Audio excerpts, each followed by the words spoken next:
नमस्कार, मैं हूं राहुल शर्मा। आप देख रहे हैं एसपीएन लाइव न्यूज़। स्वागत है आपका हमारे इस खास प्रोग्राम में। प्रोग्राम की शुरुआत अपर्णा यादव से। अपर्णा यादव ने राम मंदिर निर्माण के लिए 11,11,000 रुपए का चंदा दिया, जिसके बाद इस पर अखिलेश यादव की प्रतिक्रिया आई। अखिलेश यादव ने कहा कि लोग अवसर में भी राजनीति करना नहीं भूलते हैं, जिसका जवाब बखूबी तरह से अपर्णा ने दिया। अपर्णा यादव का कहना था कि ये चंदा मैंने अपनी खुशी से दिया है, बाकी कुछ लोग जो राजनीति कर रहे हैं वो राजनीति हमेशा से करते आ रहे हैं। मेरे पास जो रिपोर्ट है मैं आपको बताता हूं कि आखिरकार क्या है पूरा मामला और किस तरह से अपर्णा यादव ने अखिलेश को घेरा। दरअसल उत्तर प्रदेश में जो अगले साल विधानसभा चुनाव होने वाले हैं, इससे पहले ही नेताओं की बयानबाजी शुरू हो गई है।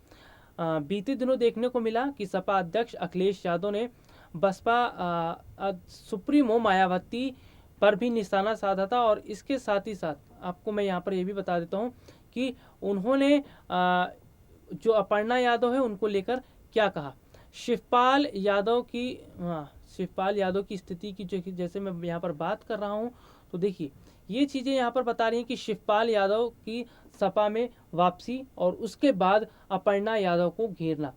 अपर्णा यादव के राम मंदिर निर्माण में चंदा देने पर अखिलेश ने कहा कि अवसर ढूंढने वालों ने आपदा में भी अपना फायदा ढूंढ लिया है। लेकिन इस पर क्या कहना था अपर्णा यादव का, ये अब आप समझिए। अपर्णा यादव ने देखिए यहाँ पर जो कहा है वो ये है कि उन्हें नहीं लगता कि उन्होंने कोई राजनीति वाला काम किया है, क्योंकि वो राजनीति नहीं कर रही और वो अपने स्वेच्छा से अपनी इच्छा के अनुसार उन्होंने ये चंदा दिया है। तो उन्होंने कहा कि कुछ लोग जो राजनीति कर रहे हैं वो बिल्कुल भी ठीक इस पर नहीं है। और देखिए अब आपको यहाँ पर बता देता हूँ कि जो उत्तर प्रदेश का अगला जो चुनाव है उसको लेकर क्या काम किया जा रहा है। अखिलेश यादव जो हैं वो लगातार अपनी पार्टी को मजबूत करने के लिए काम कर रहे हैं, और इसके साथ ही वो सत्ता पक्ष पर भी निशाना साध रहे हैं। उन्होंने एक बयान अपना दिया था, और देखिए किस तरह से वो कह रहे हैं कि समाजवादी पार्टी के जो लोग हैं, समाजवादी पार्टी के लोगों को निशाना बनाया जा रहा है। और उन्होंने कहा कि जो सीएम योगी हैं वो अपनी सत्ता का फ़ायदा उठा रहे हैं। वो बेवजह जो है समाजवादी पार्टी के जो लोग हैं उनको घेर रहे हैं।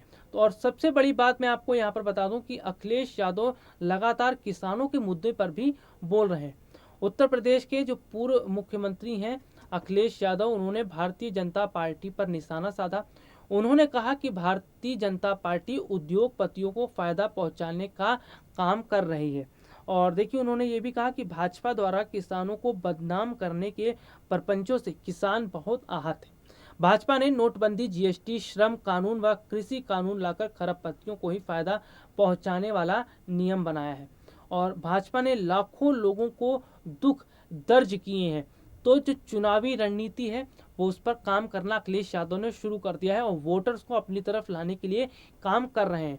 इस ट्वीट में अखिलेश यादव ने देखिए भारतीय किसान यूनियन के नेता चौधरी राकेश सिंह टिकैत का नाम लिए बिना शायराना अंदाज में भी लिखा कि वो आंसू टपके बस दो आंख से, पर दुख दर्द वो लाखों लाखों का है।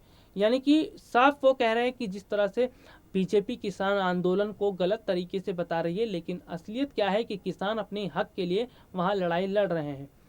इससे पहले की अगर मैं देखिए बात करता हूं तो अखिलेश यादव ने कहा कि भाजपा कैसी देशभक्त है जिसके राज में किसान नौजवान मारा मारा फिर रहा है। उन्होंने कहा कि भाजपा राज में गरीबों को, निर्दोष लोगों को सताया जा रहा है।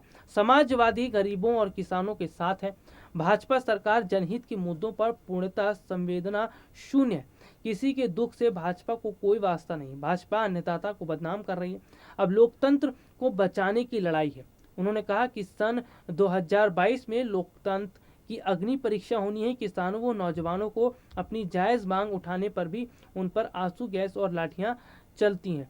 तो उन्होंने अपनी बात जो रखी 2022 जो उत्तर प्रदेश का अगला विधानसभा चुनाव होने वाला है, उससे पहले जो अखिलेश यादव हैं वो दो वर्ग के लोगों को लेकर चल रहे हैं, किसानों को और युवाओं को। ये दो ऐसे वर्ग के लोग हैं जो अगर अखिलेश का समर्थन करते हैं तो अखिलेश यादव को उत्तर प्रदेश में अच्छा खासा, वहाँ पर उनकी अच्छी खासी सीट बनेगी और वहाँ पर उन्हें सत्ता भी हासिल हो सकती है। तो अखिलेश यादव ध्यान में रखते हुए बयानबाजी कर रहे हैं। और राम मंदिर के लिए भी मैं आपको बता दूं, उन्होंने कुछ समय पहले कहा था बीजेपी पर निशाना साधते हुए कि बीजेपी चंदा जीवी है। बीजेपी जो है बीजेपी जो है वो लोगों से चंदा वसूलती है, लेकिन हम चंदा नहीं, हम दक्षिणा देते हैं।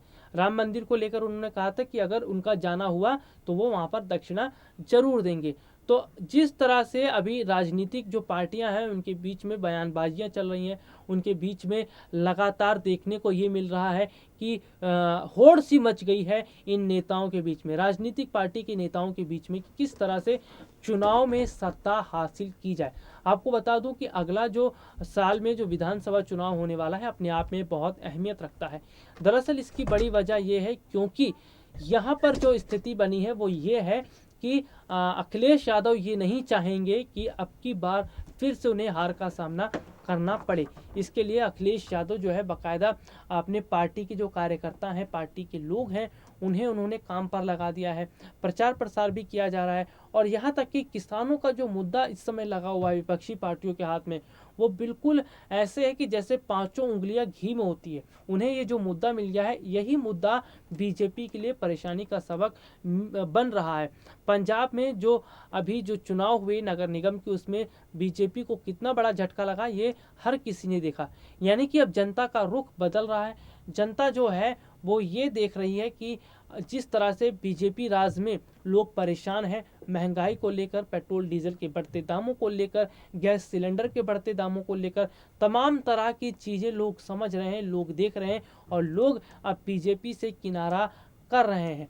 और जितना वोटर्स जो है वो बीजेपी से किनारा करेंगे, इसका फर्क लोकसभा चुनाव में भी पड़ेगा और उत्तर प्रदेश के विधानसभा चुनाव में भी पड़ेगा। हालांकि योगी सरकार उत्तर प्रदेश में काम बेहतर ढंग से कर रहे हैं और वो वोटरों को लुभाने के लिए पूरी कोशिशें भी कर रहे हैं, लेकिन उनकी ये कोशिशें कितनी कामयाब होगी ये तो चुनाव के समय ही पता चलेगा।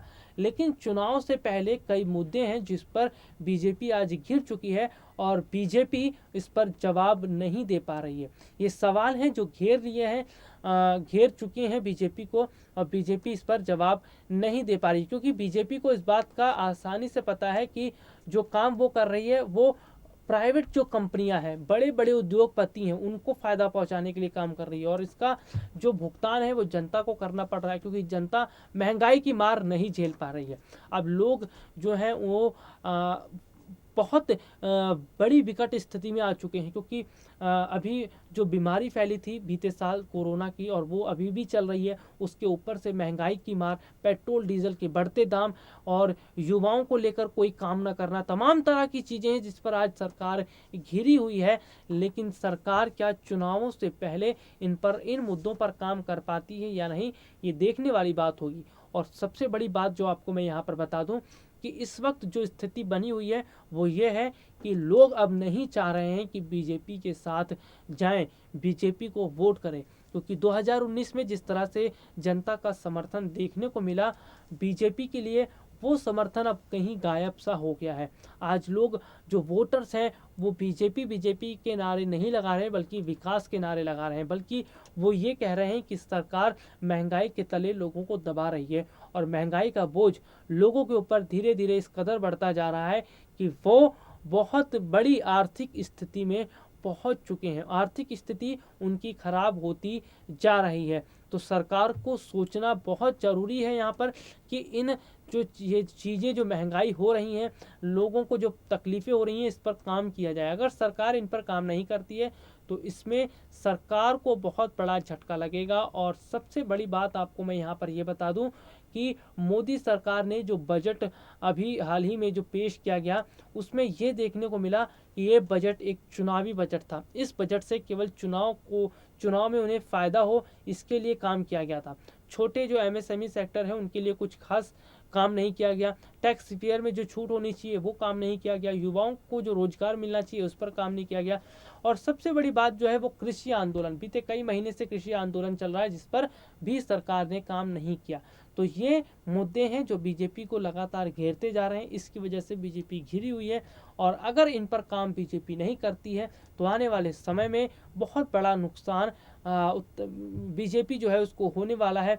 वोटर्स बंटने वाले हैं और वोटों की जो गिनती है, जो आंकड़े हैं, वो अब कम होते हुए फिलहाल नजर आ रहे हैं। एक समय था जब मोदी की लहर चल रही थी, आज वो लहर नहीं दिखाई दे रही, कहीं गायब सी हो गई है। फिलहाल के लिए आज मुझे इजाजत दीजिए, नमस्कार।